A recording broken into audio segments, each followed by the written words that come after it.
Welcome to another episode of Geekoutdoors.com. And on this episode, I wanted to just talk about a few things that actually caught my attention this week for different reasons. The first one being is the $55,000 pair of earphones. Now, this is made by a German audio company named Sennheiser, and they've been around the block for a while, and they make all types of audio equipment, some of which are very high-end. So when I heard about these, it's called the Orpheus, and when I heard about them, I was like, this has got to be a joke, right? But no, it wasn't.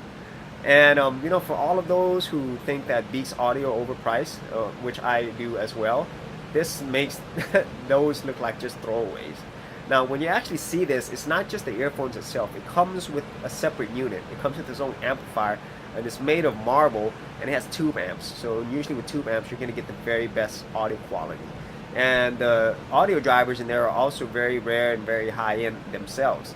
Now, I've had a little bit of exposure to high-end equipment myself, high-end audio equipment, and for all of those who think Bose audio is high-end equipment, I'm sorry, but they're not.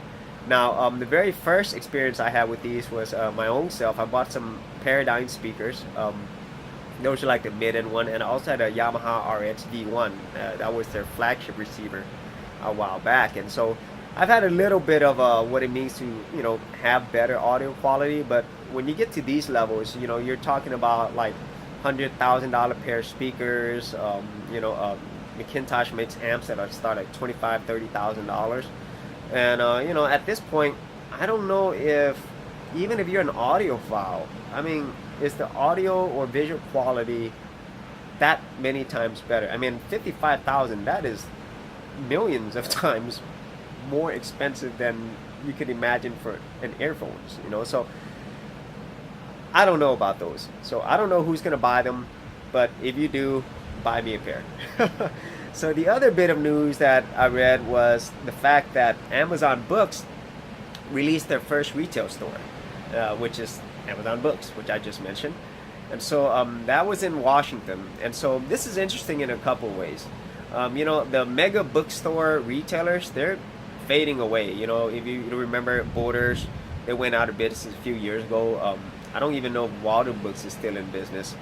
And also a lot of traditional publishers have gone out of business as well, because of the fact that digital publishing has taken over the traditional physical publishing.